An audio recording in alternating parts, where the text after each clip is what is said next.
ঠিক আছে, অবশ্যই অবশ্যই বিপদ আপদ আছে। যে ব্যবসাটা ঝুঁকিপূর্ণ হয়ে আছে। আমাদের কাছে বিস্ফোরকের লাইসেন্স এখনো দেয়নি, তবে ব্যবসায়িক বেশি মুনাফা করার জন্য অক্সিজেন ওখান থেকে ইন্ডাস্ট্রিয়াল অক্সিজেন নিয়ে এসে ভরে নিয়ে এসে মেডিকেল হিসেবে আমরা ক্লিনিকে সাপ্লাই দিচ্ছি।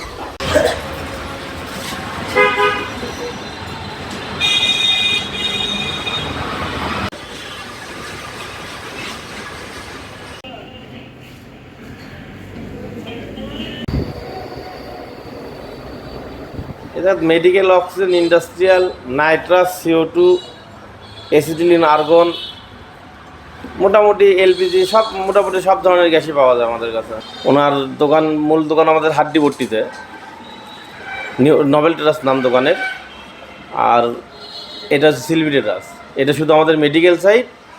আর হাড্ডিপট্টিতে আমাদের everything, all kind of gas যেটা পাওয়া যায় আর কি, সব ওই জায়গায় পাওয়া যায়। ধরেন আমি আমার মামার প্রতিষ্ঠানে চাকরি করছি, আমার একটু ক্যাশ ক্যাপিটাল হয়েছে, আমি 20টা সিলিন্ডার নিয়ে বসে পড়ছি, এরকম অনেক দোকান আছে, মনে নাই। আমাদের মেডিকেল অক্সিজেন কিংবা ইন্ডাস্ট্রিয়াল অক্সিজেন যখন আপনার কোম্পানিতে ফিলিং হবে, সমস্যা হলে ওই জায়গায় হবে। কিন্তু নিয়ে আসার পরে যেরকম এলপিতে আগুন লাগে, এলপিতে আগুন লাগে, কিন্তু আমাদের এটা অক্সিজেন, তো অক্সিজেন আগুন লাগার কোনো প্রশ্ন আসে না। ঠিক আছে, অবশ্যই অবশ্যই বিপদ আপদ আছে। আমাদের যার কারণে আমাদের ফায়ারের লাইসেন্স এবং মনে করেন যে অগ্নি নির্বাপনের জন্য যথেষ্ট ব্যবস্থা আছে। না, মনে করেন যে একটা সিলিন্ডার যদি বাস্ট হয়ে যায়, তাহলে মনে করেন যে আপনার অন্তপক্ষে পাশে যদি 5-7টা লোক থাকে, অন্তপক্ষে 2জন লোক মারা যাবে। আবাসিক এলাকার মধ্যে এইসব ব্যবসা করা ঠিক নেই। কিন্তু আপনি ব্যবসা প্রতিষ্ঠান চালাতে গেলে আপনার ট্রেড লাইসেন্স নির্ভরযোগ্য, এটা আপনাকে থাকতেই হবে।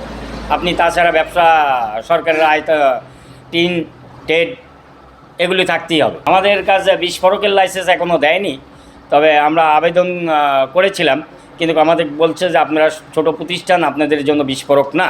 বিস্ফোরক বড় বড় ইন্ডাস্ট্রিজের জন্য, যেখানে ঢালাই গলানো হয়, এলাই গলানো হয় ইত্যাদি ইন্ডাস্ট্রিজে যেগুলো এরকম কার্যকলাপ করা হয়, তাদের জন্য অগ্নি নির্বাহ ছিল। গত 12 বছর আগে একটা সমিতি ছিল, কিন্তু সমিতির রুলস অ্যান্ড কন্ডিশন অনেক দোকানদার মানে নাই সেই টাইমে। তার থেকে সমিতিটা ডিলডস হয়ে গেছে, মানে নষ্ট হয়ে গেছে।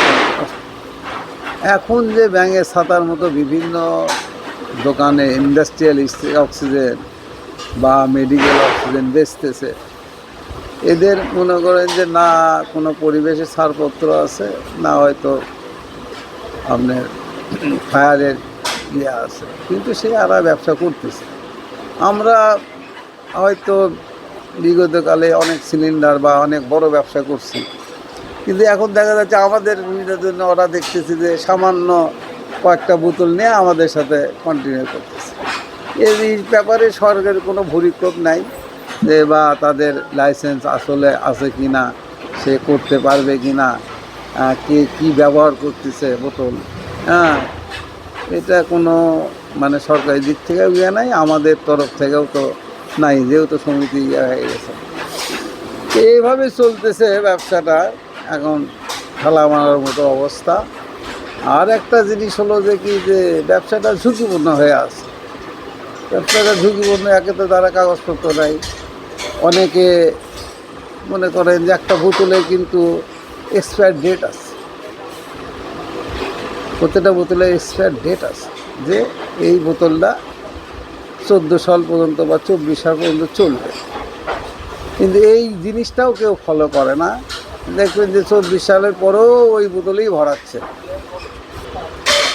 এরা দেখা যাচ্ছে কি যে আপনার মেডিকেলের কোনো পারমিশনই নাই। মোকামতলা একজন ভরাচ্ছে, এরা মেডিকেলের কোনো পারমিশন নাই, মেডিকেল অক্সিজেনও ভরাতে পারে না। তারপরে আরও 2-1জন আছে, এরা মেডিকেল অক্সিজেন ভরাতে পারবে না। কিন্তু এরা করতেছে কি, আমরা ব্যবসায়িক বেশি মুনাফা করার জন্য অক্সিজেন ওখান থেকে ইন্ডাস্ট্রিয়াল অক্সিজেন নিয়ে এসে ভরে নিয়ে এসে মেডিকেল হিসেবে আমরা ক্লিনিকে সাপ্লাই দিচ্ছি কোনো দোকানদার। এতে রুগীও যেরকম ঝুঁকিপূর্ণ, আবার মনে করেন ক্লিনিকালারাও কম পয়সার জন্য ওই মালটাই নিচ্ছে, বুঝছেন। এটা খুবই দুঃখজনক যে এই মেডিকেলের এই সাইডটা মানে কী করে বলবো, এটা মানে আর ভাষায় প্রকাশ করা যাবে না যে জিনিসটাকে একটা মেডিকেলের বোতলে হয়তো 120 টাকা বেচা হচ্ছে, 130 টাকা বেচা হচ্ছে।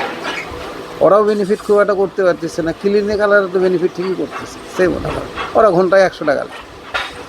কিন্তু ওরা ওই ক্ষতির জন্য ওরা ব্র্যান্ড দেখতেছে না যে এটা কার মাল বা এটার এরা এটা উৎপাদন করতে পারবে কিনা।